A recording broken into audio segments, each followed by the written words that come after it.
the first section of this book, which I've already forgotten whether I called the preface or the foreword, but it's one or the other. You can find that out when you get the book for yourself. But it is, if you like, the argument. All good books have an argument. Those of you who have read Paradise Lost know that Milton had his argument in book 1 there to assert eternal providence and justify the ways of God to men. Well, I don't want to do anything like that, but I do want to establish why I think it's worth writing a book about Bourne College and why it's worth you reading it. So 2 paragraphs from the foreword or the preface, and I guarantee this will be almost the only thing that I shall read to you tonight, and that's not even because I want you to buy the book and read it for yourself, because you don't have to, but I hope you'll read it nevertheless. But the argument then. It is arguable that there has been no more important event for the entire history of Quinton than the presence of Bourne College. It was, after all, the largest building in Quinton. But more than that, the people who came to it brought the world with them, giving the college a significance both on the micro map of local history and on the macro map which spread far beyond the confines of this little Worcestershire village, which became just a small suburb of the country's second city. Boys from Quinton entered Bourne College.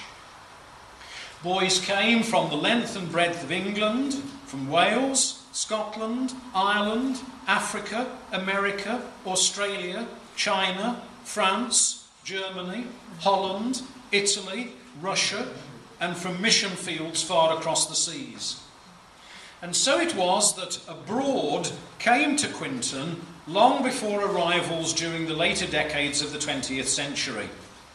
And that's underlined by the fact that more than 50 years after Bourne College had disappeared from the Quinton map, an elderly resident of the village told me that she had lived in the village as a girl and recalled, "We used to go and stand at the gates of Bourne College because we had heard that there were overseas students there, and we'd never seen anyone foreign." Well, with the passage of time, presence has become a shadow, and it might be questioned whether the story of Bourne College, fascinating though it is, still matters. But history matters, and I presume if we didn't believe that, we wouldn't be here tonight. History matters because it reminds us where we've come from. It reminds us of the years through which we have travelled, the experiences and the heritage that together have helped to make us the people we are. History matters because it links us to the past, to the present, and to the future.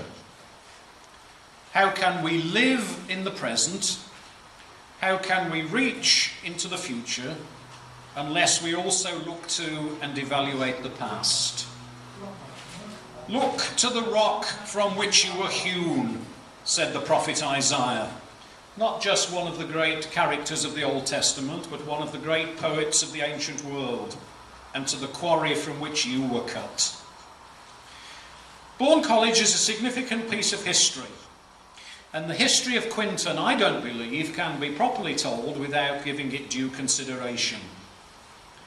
And these 2 reasons alone make its story not just a story that's worth telling, but a vital piece of our heritage. So, I'm